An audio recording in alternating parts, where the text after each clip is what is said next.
Hello my dear students, आप लोगों का इस नए क्लास में स्वागत है। आज की अपनी इस नए क्लास में हम पढ़ने वाले इंस्ट्रूमेंट्स ऑफ मनी मार्केट। जैसा कि हम लोगों ने अपना चैप्टर नंबर 9 स्टार्ट किया था, और चैप्टर नंबर 9 में हम लोगों ने स्टार्ट किया था कि फाइनेंशियल मार्केट क्या होता है, जिसमें फाइनेंशियल मार्केट में हम लोगों ने देखा था basically there are two types of market which is providing money to the country. That is a capital market, second is a money market.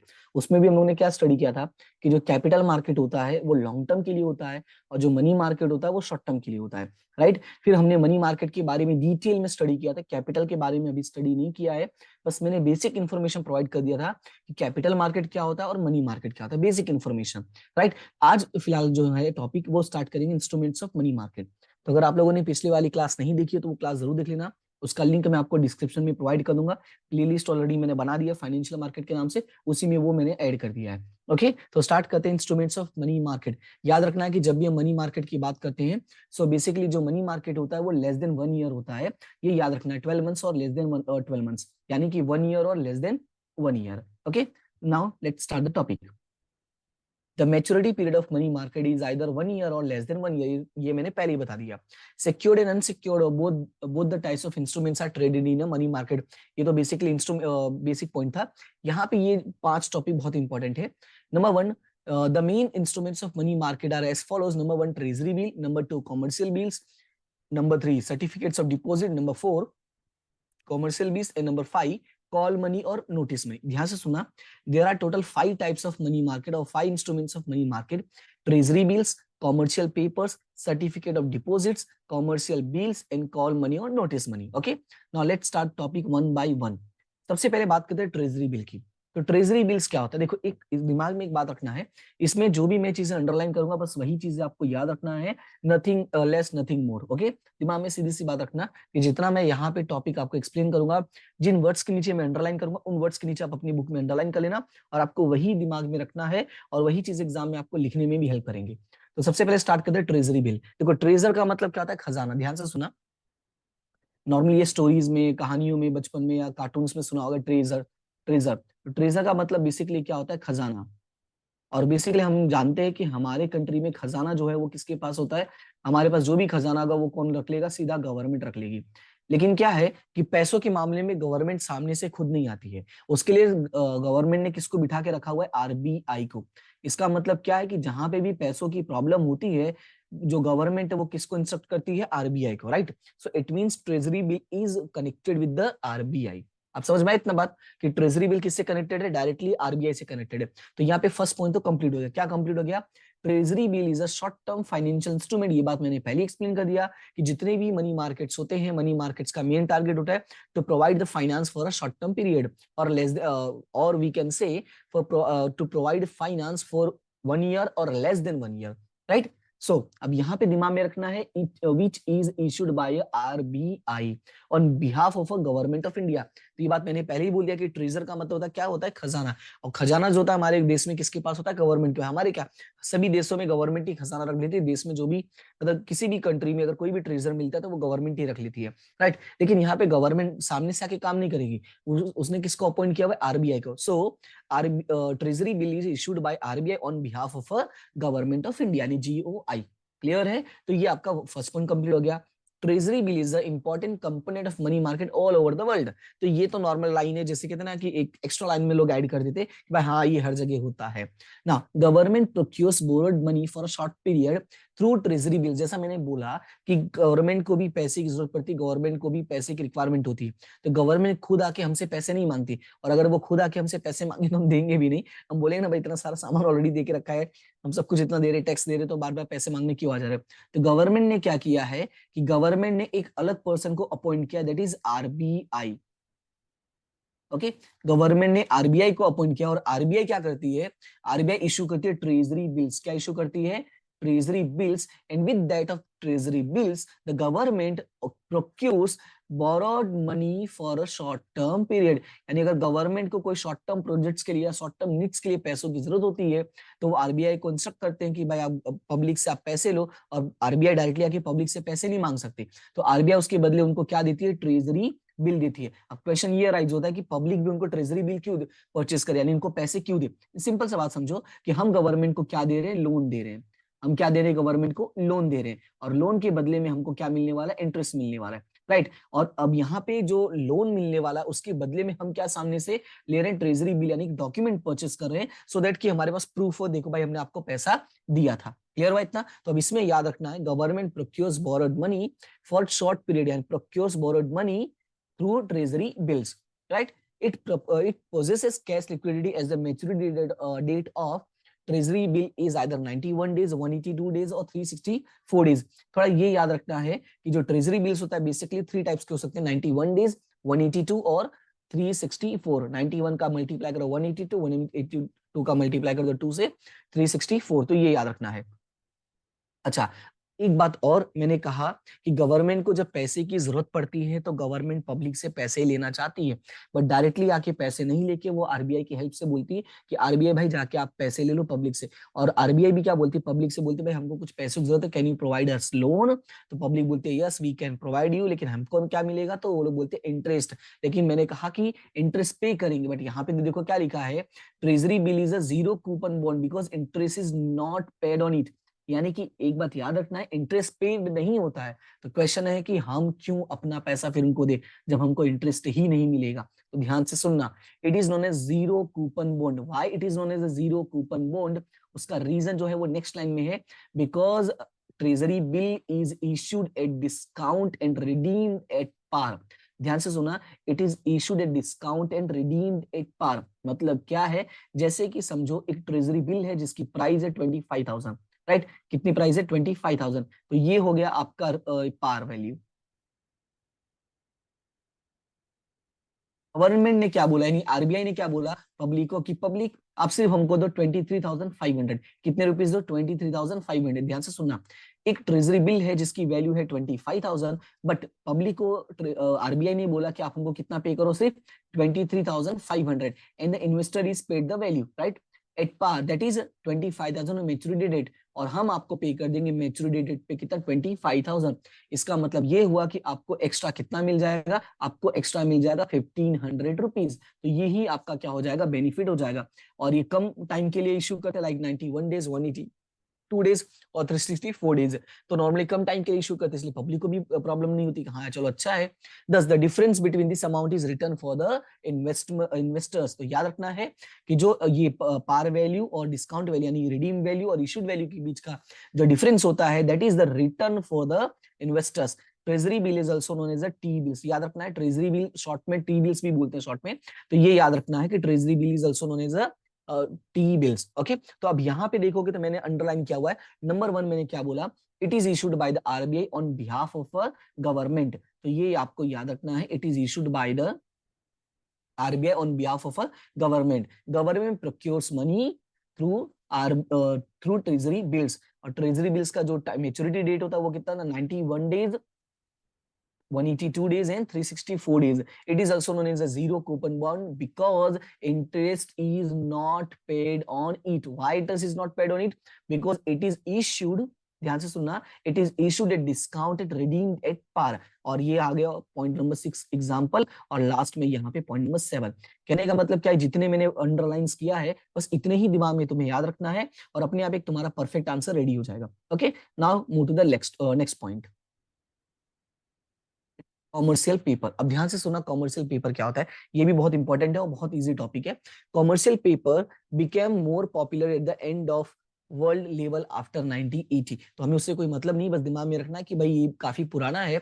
RBI of India issued commercial papers first time in January 1990। ये याद रखना है, first time कौन issue किया था? RBI ने। अब यहाँ पे भी एक बात क्लियर हो गया, क्या क्लियर हो गया कि कॉमर्शियल पेपर्स भी कौन इशू करता है? आरबीआई इशू करता है। और फर्स्ट टाइम इंडिया में कब इशू हुआ था? 1990 में। Commercial paper is unsecured and short term document like promissory note. हाँ ये याद रखना है कि कॉमर्शियल पेपर जो होता है बेसिकली ये अनसिक्योर्ड होता है। ध्यान से सुनना, क्या होता है? ये अनसिक्योर्ड होता है। अब एक बात ध्यान से सुनना, अब यहाँ पे नाम आता है आरबीआई का, तो बोलोगे कि सर आरबीआई का जहां पे भी नाम आता है वो चीजें तो सिक्योर्ड होती हैं, राइट। ये बात सही है कि आरबीआई का जहां पे नाम आता है वो सिक्योर्ड होती है, लेकिन यहाँ पे क्या बोला है कि फर्स्ट टाइम इंडिया में जब इशू हुआ था तो किसने किया था, आरबीआई ने किया था। बट ऐसा नहीं बोला कि आरबीआई ही करती है, राइट। जैसे इसके पहले वाले पॉइंट में क्लियरली बोला गया था, it is issued by RBI by on behalf of a government, यानी ये होता है। लेकिन ये वाला जो पॉइंट है, कहाँ गया, सॉरी ज्यादा नीचे आ गया, बट इसमें क्या बोला है, इट वाज इशूड, यानी कि जब फर्स्ट टाइम इशू हुआ था 1990 में तब आरबीआई ने किया था। लेकिन राइट नाउ ये आरबीआई इशू नहीं करता, तो कौन करता है, तो आज के प्रेजेंट टाइम में इशू करता है कॉर्पोरेट इंस्टीट्यूशन। ध्यान से सुनना, ये पॉइंट पढ़ लेते हैं उसके बाद ऊपर वाले में चलते हैं।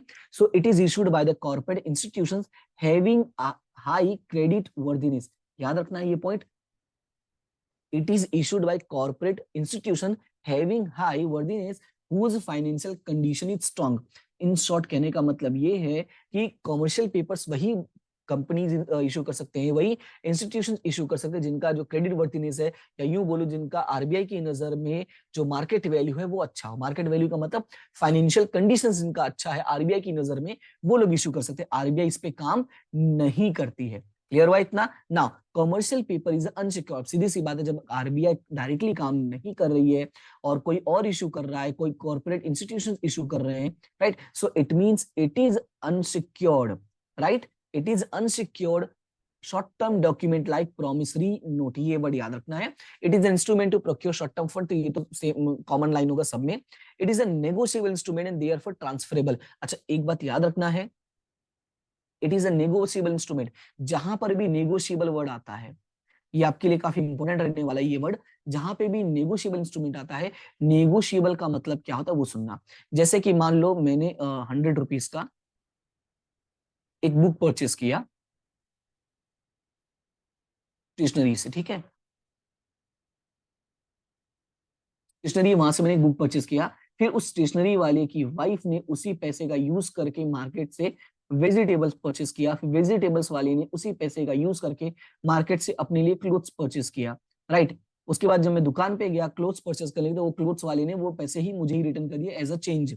तो अब यहाँ पे क्या हो रहा है कि देखो, मैंने जो 100 रुपए दिया था बुक वाले को, उसकी वाइफ लेकर गई वेजिटेबल मार्केट, वेजिटेबल से क्लोथ, क्लोथ से रिटर्न मेरे पास आया। तो ये क्या हो रहा है, वो इजिली ट्रांसफर हो रहा है। दैट्स वाई इसको बोलते हैं नेगोशिएबल इंस्ट्रूमेंट्स। यानी इन शॉर्ट कहने का मतलब क्या है कि जब भी बात आती है नेगोशिएबल इंस्ट्रूमेंट का, तो नेगोशिएबल इंस्ट्रूमेंट का मतलब होता है it can be easily transfer by one person to another person, right. तो ये याद रखना है।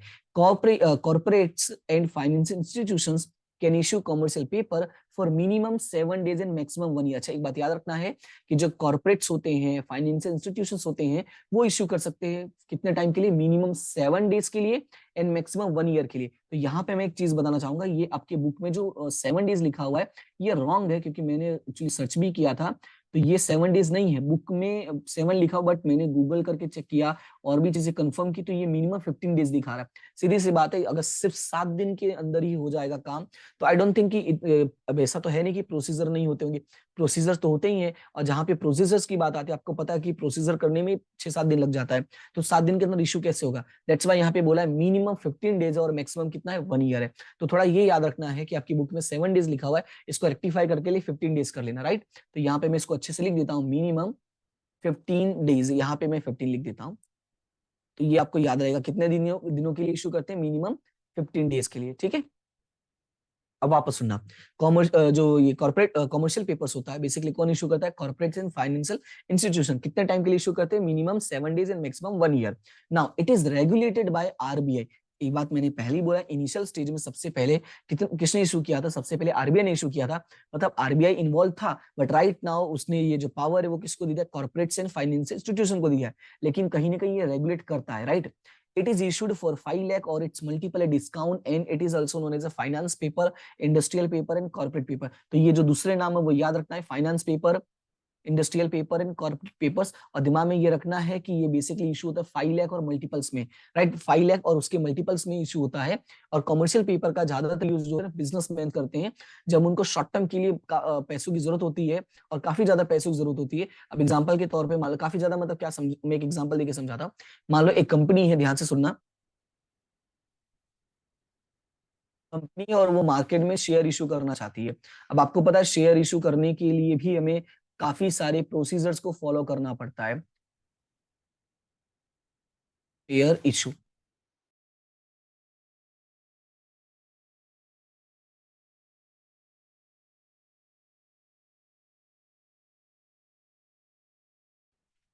तो यहाँ पे जो हमें प्रोसीजर्स को फॉलो करना पड़ता है ना, उन प्रोसीजर्स के लिए भी हमें पैसे खर्च करने पड़ते हैं। मतलब ये हुआ, इसके लिए भी हमें पैसों की रिक्वायरमेंट होती है, ध्यान से सुनना। इसके लिए भी हमें पैसे की जरूरत पड़ती है। तो ये पैसे कहाँ से आएंगे? अगर उनके पास इतना ही पैसा होता तो इन पैसों का यूज नहीं कर लेते। और इसी वजह से जब उनको इन पैसों की रिक्वायरमेंट होती है, तो ये जो पैसे हैं ये फिलहाल शॉर्ट टर्म के लिए। क्यों शॉर्ट टर्म के लिए? क्योंकि अगर उन्होंने एक बार शेयर इशू कर दिया है तो बाद में मार्केट से उनको फंड मिल जाएगा, और जब मार्केट से फंड मिल जाएगा तो उनका काम तो हो ही जाएगा। लेकिन राइट नाउ ये जो शॉर्ट टर्म पैसों की रिक्वायरमेंट है, वो उनको कहाँ से मिल जाएगा? वो उनको मिल जाएगा इस वाले पेपर से, यानी कॉमर्शियल पेपर से। राइट? तो आई होप कि आपको ये समझ में आ गया होगा कि कॉमर्शियल पेपर जो है ज्यादातर जो बिजनेसमैन है वो कैसे यूज करते हैं। क्लियर है? तो ये था आपका कॉमर्शियल पेपर्स का छोटा सा इंट्रोडक्शन। आई होप कि आपको ये पॉइंट्स क्लियर हो गया होगा। तो यहाँ पे जो मैंने अंडरलाइन किया वही वर्ड्स आपको याद रखना है, और यही वर्ड्स आपको लिखने में हेल्प करेंगे बोर्ड एग्जाम्स के, जो बोर्ड एग्जाम्स में क्वेश्चंस आते हैं। उसके बाद नेक्स्ट है सर्टिफिकेट ऑफ डिपॉजिट्स। क्या है सर्टिफिकेट ऑफ डिपॉजिट्स? अब ध्यान से सुनना इसको थोड़ा। एक चीज दिमाग में रखना है कि जहां पे भी ये वर्ड आता है, डिपॉजिट वर्ड आता है, तो याद रखना डिपॉजिट्स ज्यादातर जो कनेक्टेड होता है वो होता है बैंक से। किससे कनेक्टेड होता है? बैंक से कनेक्टेड होता है। तो ये क्या है वो सुनो। Certificate of deposit is unsecured negotiable instrument to procure short term finance. तो एक बात याद रखना है कि सर्टिफिकेट ऑफ डिपॉजिट जो होता है ये भी क्या होता है? अनसिक्योर्ड होता है, और ये भी क्या होता है? नेगोशिएबल इंस्ट्रूमेंट्स होता है। इसके पहले भी मैंने ये वर्ड यूज किया यहाँ पे, मैंने कहा कि आपको नेगोशिएबल वर्ड्स जो है आपको याद रखना है। नेगोशिएबल इंस्ट्रूमेंट होता है कौन सा? Commercial paper. और इवन सर्टिफिकेट डिपॉजिट भी क्या होता है? आपका नेगोशिएबल इंस्ट्रूमेंट होता है। बट ये इश्यू कौन करता है? It is issued bye basically scheduled commercial banks and financial institutions can issue it. तो यहाँ पे देखो बैंक्स आया कि नहीं आया? तो मैंने पहले ही कहा कि जहां पे भी डिपॉजिट्स वर्ड आता है आपको याद रखना है कि वहां पे कनेक्टेड होंगे, बैंक्स होंगे।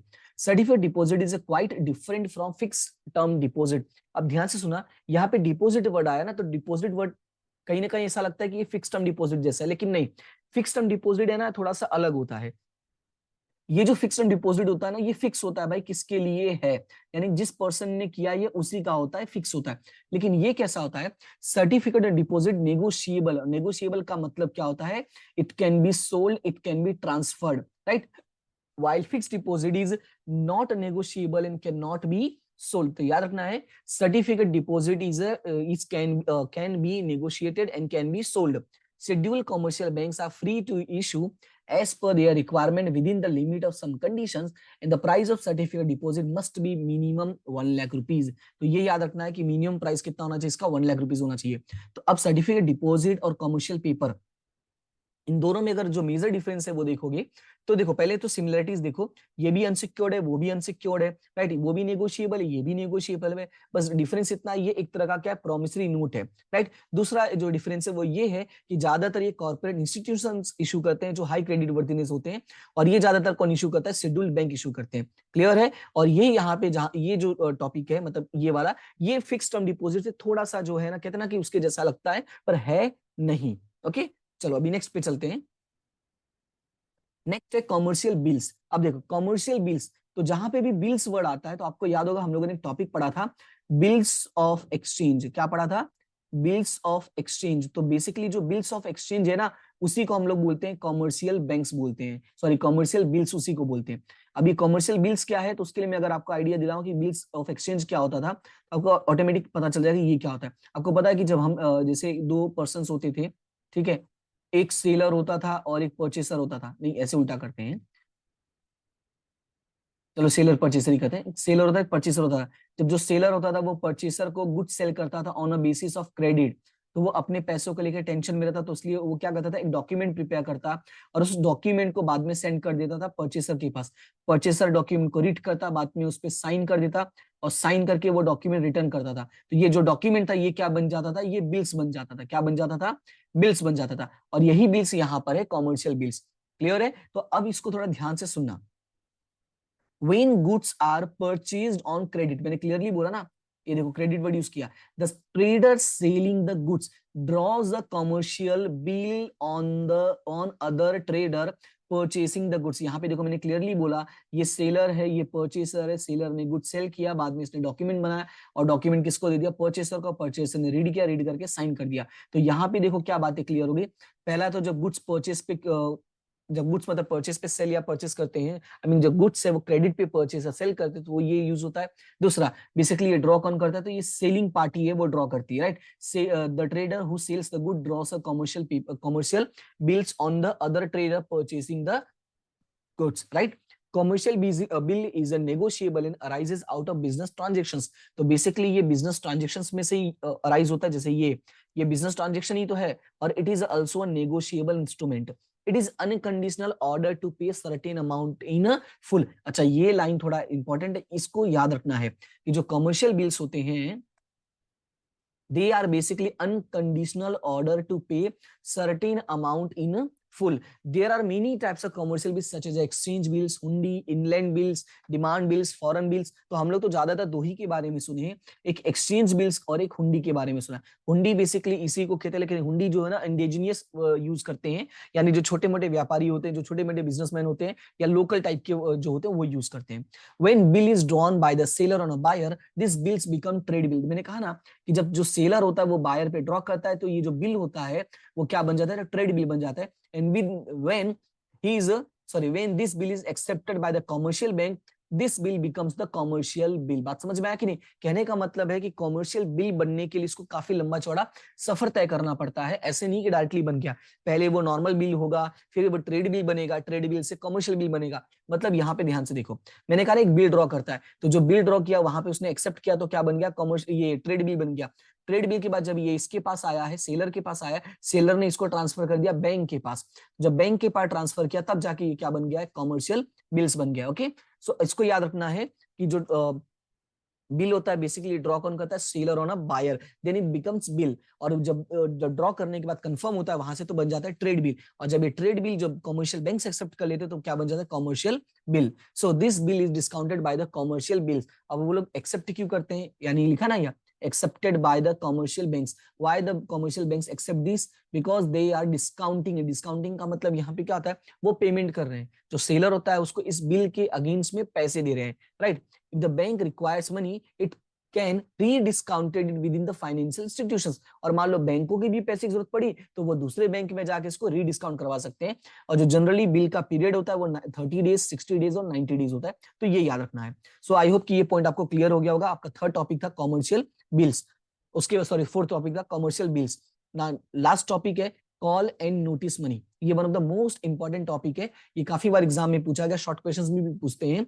Commercial banks have to maintain minimum. देखो एक बात हम लोग को पता है कि इकोनॉमिक्स में हम लोगों ने पढ़ा है कि इकोनॉमिक्स में हम लोगों ने ये पढ़ा था कि as per the RBI rules, जितने भी कंट्री में शेड्यूल बैंक्स हैं, यानी जो भी बैंक्स आरबीआई के अंडर में आती है, उन लोगों को मिनिमम कैश मेंटेन करना पड़ता है।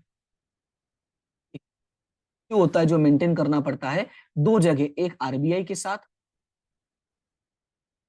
और एक खुद के पास ओन, ठीक है, दोनों जगह मेंटेन करना पड़ता है। अगर वो मेंटेन नहीं करते हैं तो उनको फाइन पे करना पड़ सकता है, इट मे बी पॉसिबल को नेगेटिव कंसिक्वेंसेस भी बियर करना पड़े। दैट्स व्हाई यहाँ पे ये अराइज होता है कॉल एंड नोटिस मनी। अब ध्यान से सुना ये क्या है, commercial banks have to maintain minimum cash balance as per the rules and regulations of RBI of India, which is called cash reserve। ये बात हम सबको पता है, ये हम लोगों ने इकोनॉमिक्स में पढ़ा है, इसलिए मैंने यही बात वापस एक्सप्लेन किया। One bank borrows money from the other bank to maintain the minimum cash balance। In case मान लो उनके पास पैसे कम पड़ गए और मान लो कल आरबीआई आ गई चेक करने के लिए, तो रिस्क हो जाएगा ना, तो बेटर है उसको मेंटेन करके रखेंगे। तो ये लोग क्या करेंगे, one bank borrows money from the other bank to maintain minimum cash balance, and this money is known as a call money, right। Now all the banks have to maintain ratio of cash reserve। ये बात हम लोग को पहले ही पता है कि each and every bank have to maintain the minimum cash balance। For this reason call money market becomes the important component of a money market। call money market includes call money and notice money। पहले यहाँ पे ऊपर सुन लो, तो basically याद रखना है कि जो कॉल मनी होता है या नोटिस मनी होता है, it is such instrument which is used by the mainly banks, right. Mainly कौन यूज करता है इनको, बैंक्स यूज करता है, और किसके थ्रू यूज करते हैं, खुद के थ्रू यूज करते हैं। मतलब एक बैंक दूसरे बैंक के थ्रू यूज करता है। क्लियर हुआ है, यहाँ पे कहीं भी पब्लिक का इन्वॉल्वमेंट नहीं होता है। बाकी जितने भी थे सभी जगह पे पब्लिक का इन्वॉल्वमेंट था, बट यहाँ पे पब्लिक का इन्वॉल्वमेंट नहीं होता है, ये दिमाग में रखना है। ओके अब यहाँ पे बोला कॉल मनी को जो ना वो दो पार्ट्स में डिवाइड किया, एक कॉल मनी एक नोटिस मनी में। No mortgage is to be given for a call money and notice money. अब यहाँ पे कॉल मनी और नोटिस मनी को छोटा छोटा डिफाइन किया हुआ है, थोड़ा वो ध्यान से सुन लो। पहले बात करते हैं अगर कॉल मनी, तो ये जो ऊपर एक्सप्लेन किया ना वही सब कॉल मनी था, बस यहाँ पे एक्सप्लेन करने के लिए थोड़ा सा कॉल मनी को सेपरेट करने के लिए टॉपिक बना दिया है। व्हेन मनी इज बोरोड और lent for one day it is called call money. अब ध्यान से सुनना, जब एक दिन के लिए हो तो उसको क्या नाम दोगे, call money, right. Mostly banks are the participants in call money, so it is called interbank call money। ये बात मैंने पहले ही बोल दिया कि इसके जो पार्टिसिपेंट्स होते हैं वो ज्यादातर कौन होते हैं, वो बैंक्स होते हैं, यानी public are not allowed, right. और इसीलिए इसको हम क्या नाम से जानते हैं, इंटरबैंक कॉल मनी, क्योंकि ये जो बैंक कॉल मनी होता है बेसिकली वो, या कॉल मनी जो होता है वो एक बैंक दूसरे बैंक की हेल्प करने के लिए करते हैं। All the commercial banks have to maintain cash reserve ratio as per the rules and regulations of Reserve Bank of India. ये टॉपिक मैंने एक्सप्लेन कर दिया है। So the bank having a shortage of cash borrows money from the other bank who has excess cash. तो याद रखना है, bank having shortage of cash borrows money from the other bank who has excess of cash. So in short the loan of one day is called call money.